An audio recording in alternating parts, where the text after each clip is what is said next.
भारतीय film industry की तारीख में खूबसूरत तरीन अदाकारा करार पाने वाली मधुबाला इस फानी दुनिया में सिर्फ 36 बरस गुजार कर अगले जहान रुखसत हो गईं, लेकिन वो अपनी लाजवाब अदाकारी की वजह से आज भी जिंदा हैं। जवां उम्री में गुजर जाने वाली मधुबाला की पैदाइश के वक्त ही दिल में सुराख था। डॉक्टरों के मुताबिक इस बीमारी में काफी आराम की जरूरत होती है, लेकिन मधुबाला के वालिद ने अपने 11 बच्चों का पेट पालने के लिए उन्हें शोबिस की जालिम दुनिया में धकेल दिया, जहां उन्हें सुबह शाम मुसलसल काम करना पड़ता था। मधुबाला अपने खानदान की वाहिद रोजी रोटी कमाने वाली थीं। उनके वालिद लाहौर में इंपीरियल टोबैको कंपनी में काम करते थे। वो नौकरी छोड़कर दिल्ली आ गए और फिर दिल्ली से बॉम्बे के लिए रख्ते सफर बांधा। उनके वालिद ने मधुबाला को अदाकारा बनाने का फैसला किया।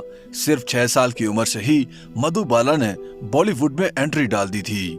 जब मधुबाला पर जवानी आई और उन्होंने फिल्मों में बतौर हीरोइन काम करना शुरू किया तो फिर उन्हें रोकने वाला कोई न था। लेकिन उनकी बातों से ऐसा मालूम होता है कि शायद वो अदाकारी मजबूरी के तहत करती थीं। इसकी झलक 1957 में फिल्म फेयर मैगजीन की उस खुसूसी सीरीज से मिलती है, जिसमें मैगजीन ने उस दौर के सुपरस्टार से अपने बारे में कुछ लिखने को कहा, लेकिन मधुबाला ने अपने बारे में कुछ भी लिखने से इनकार करते हुए कहा कि मैं खुद को खो चुकी हूँ। ऐसी सूरत हाल में अपने बारे में क्या लिखूं? उन्होंने कहा कि आपने मुझे उसके बारे में लिखने को कहा है जिसे मैं नहीं जानती। फिल्म इंडस्ट्री ने मुझे पहला सबक ये दिया था कि आपको अपने बारे में सब कुछ भूलना होता है, सब कुछ खुद को भी। ऐसा करके ही आप अदाकार बन पाते हैं। लिहाजा मैं अपने बारे में क्या लिखूं? मधुबाला की फिल्मी जिंदगी पर मबनी द स्टोरी ऑफ मधुबाला नामी किताब में बताया गया है कि मधु ने खूबसूरत होने के बावजूद दीगर अदाकारों की तरह कभी गुरूर नहीं किया था। वो फिल्मी दुनिया की वाहिद फनकारा थीं जो शूटिंग के मुकर्ररा वक्त से पहले सेट पर मौजूद रहती थीं। अगरचे खराब सेहत की वजह से वो रात को शूटिंग नहीं किया करती थीं। उन्होंने अपने पूरे करियर में कभी आउटडोर शूटिंग में भी हिस्सा नहीं लिया। इसके बावजूद मधुबाला अपने वक्त की टॉप अदाकारों में से एक रहीं। ये भी याद रहे कि दिलीप कुमार और मधुबाला को एक जमाने में इंडियन फिल्मी तारीख की सबसे रोमानवी जोड़ी समझा जाता था। दोनों एक दूसरे की मोहब्बत के असीर थे। मधुबाला पहली बार दिलीप कुमार के साथ 1955 में फिल्म इंसानियत के प्रीमियर के दौरान अवामी तौर पर नजर आईं। ये पहला और वाहिद मौका था जब दिलीप और मधुबाला को एक साथ अवामी सतह पर देखा गया। मधुबाला के वालिद नहीं चाहते थे कि मधुबाला और दिलीप कुमार की शादी हो, लेकिन दिलीप कुमार ने अपनी सवाने उम्री Dilip Kumar the substance and the shadow में इसके बरक्स बात बयान की है। उन्होंने लिखा कि जो कहा जाता है इसके बरक्स मधु के वालिद हमारी शादी के खिलाफ नहीं थे। उनकी अपनी प्रोडक्शन कंपनी थी और वो बहुत खुश थे कि एक ही घर में 2 बड़े स्टार्स मौजूद होंगे। वो चाहते थे कि दिलीप कुमार और मधुबाला अपने करियर के इख्तिताम तक एक दूसरे की बाहों में बाहें डाले उनकी फिल्मों में 2 गाने गाते नजर आए। दिलीप कुमार ने लिखा कि जब मैंने मधुबाला के वालिद की ज्यादा फिल्मों में काम करने से इनकार किया तो वो मुझसे नाराज हो गए।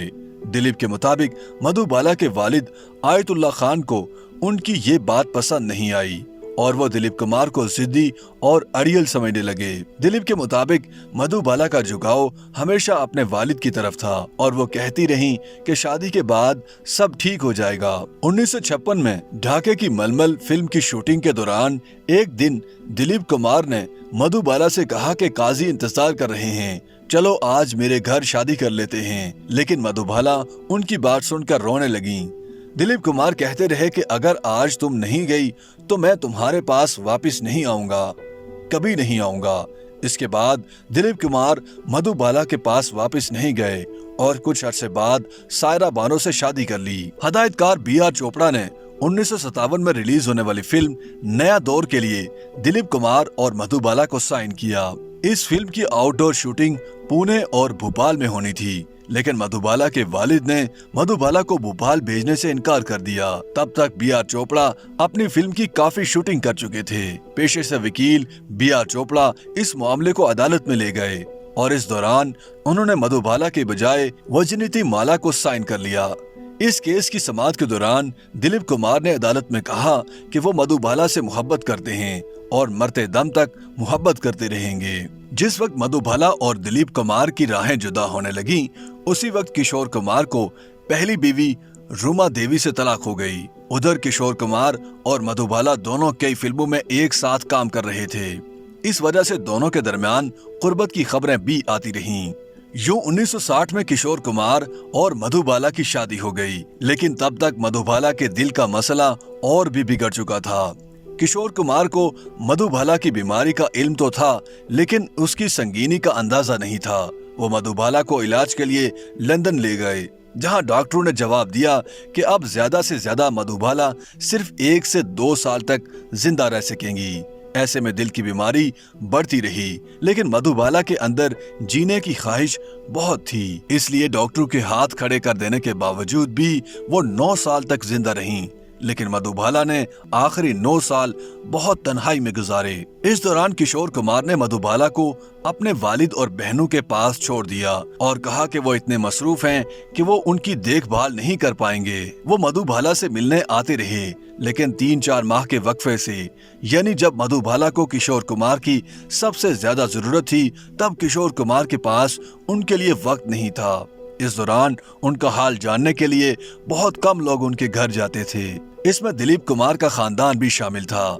दिलीप कुमार की बहन सईदा खान के मुताबिक उनकी मौत से 1 दिन कबल उनकी मधुबाला से मुलाकात हुई थी। तब तक उनकी ज़ाहिरी खूबसूरती में किसी किस्म की कमी नहीं आई थी। अगरचे तवील अलादत की वजह से वो पजमुर्दा नजर आती थीं, लेकिन उनके चेहरे के नूर में कमी नहीं आई थी। 14 फरवरी 1933 को पैदा होने वाली मधुबाला 23 फरवरी 1969 को सिर्फ 36 बरस की उम्र में इस दुनिया फानी से चली गईं।